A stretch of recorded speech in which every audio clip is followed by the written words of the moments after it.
What happens when you mix a dog, handcuffs, and Viagra? This week we covered Gerald's game on Geeks Unlimited Review.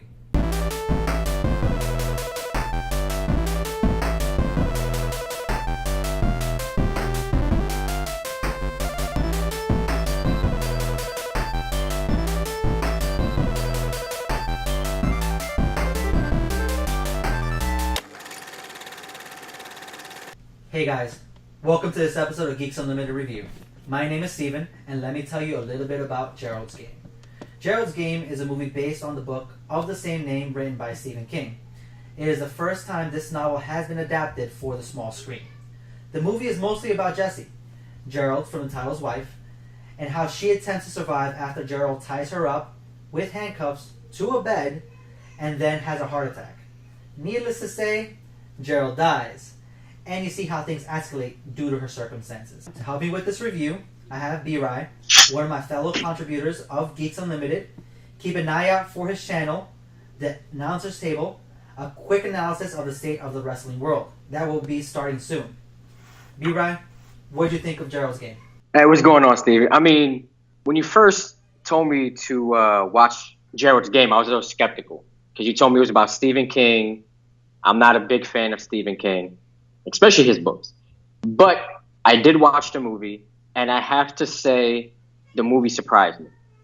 For it being a Netflix original, first of all, it had great actors. I think the acting was really superb. Now, like you said, the story revolves around Jessie and her husband. Basically, within the first 18 minutes of the movie, you can tell that this couple is having problems with their marriage. You know, they try to go away on the weekend to spice things up. And apparently, Gerald has a little rape fantasy. That's how this whole thing with Jessie started, being handcuffed to the bed. What I did like was how realistic it looked. Well, the good thing about this movie is it all just takes place practically in one room. I mean, the majority of the movie, once it hits that bedroom scene, it's just right there. And I think it takes a lot for an entire story just to be centered around one room is what helps this story develop so much. Like you said, the actors, fantastic actors, well-known name actors, and their level of skill is what brought the entire movie to life. You had them playing multiple points of views and multiple roles within the same room, while you had Jessie, the wife, just going insane. I did like the part where she went insane because it did kind of do like a little, devil kind of Jesus kind of thing with her, because after Gerald died, she started visualizing him talking to her. And he was telling her, oh, this is where you're going to die, just give up. And then she brings herself into the mix as she's going crazy. And she's telling herself, no, you're not going to die here. You're going to survive. You got to stop. Stop stressing out. Stop doing this. Stop doing that. And she practically saved herself during this entire movie. The one thing that this movie really covered very well is how a person's mind breaks down during isolation. It makes you think if someone is just in a room by themselves for 24 hours, what kind of tricks their mind is going to play. And as I'm watching it, I'm thinking to myself how I would go insane.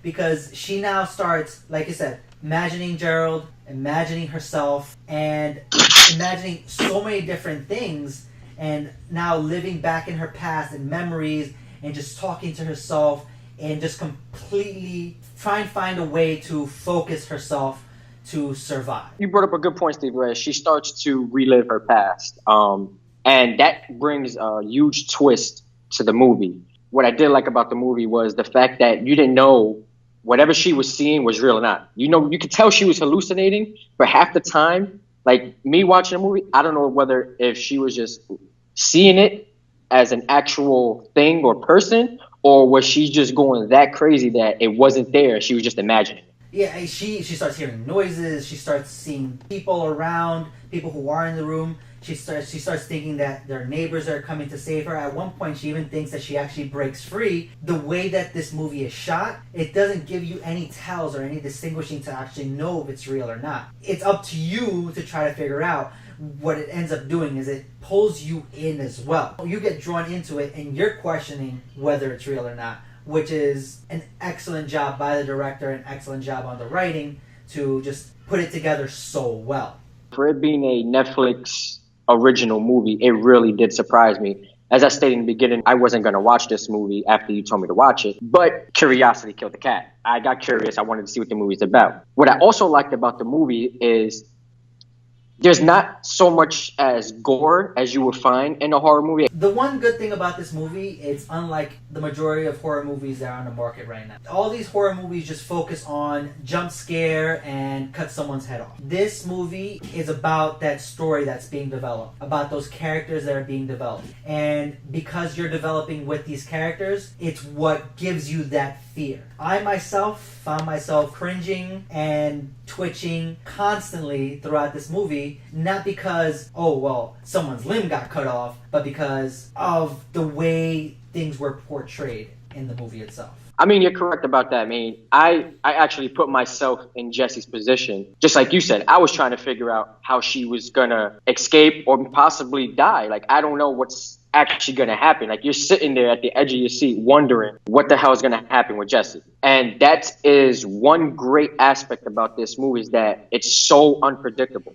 It's a fairly short movie. It's about an hour and a half. As you're watching it, you're so drawn in. Before you know it, the movie is over. The entire movie was great. The ending was an ending. It just wrapped up loose ends. Before you know it, the title sequence is over. What'd you think? I think the ending was just straight Stephen King. Like I said, I've watched Stephen King movies. I've read Stephen King books. You know, sometimes his books don't start off with action until the end. Basically, this movie started off great, and then it was just like they put an ending together. That was the only thing that actually had me disappointed about the movie, was just the ending itself. I think the ending could have been so much better than what it was. It kind of makes me want to go and read the book to see if the book was any different, what details were left out, just to see what the differences were. Maybe it's got a different ending. Maybe it's just something that they did for the movie. Not to deter anyone, the ending, like I said, was just a wrap-up, but it's still worth watching. Do you think it's worth watching? I think it's worth watching. I mean, out of 10, I'll give it an 8. All you people out there who want to watch the movie, it's definitely worth watching if you do have a Netflix subscription. Like I said, I give it an 8 out of a 10. I agree. It sits right there. If it weren't for that wrap-up ending, it would probably be closer to a 9.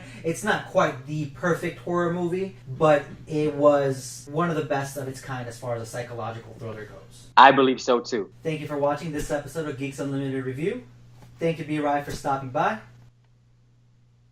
Thank you, Steve, for having me. Like I said, I enjoyed the movie. I enjoyed doing this review. For all you subscribers out there, be on the lookout for my channel, The Announcers Table, where we will talk about wrestling all week long, every week. So please be on the lookout. And if you enjoyed this video, give us a like.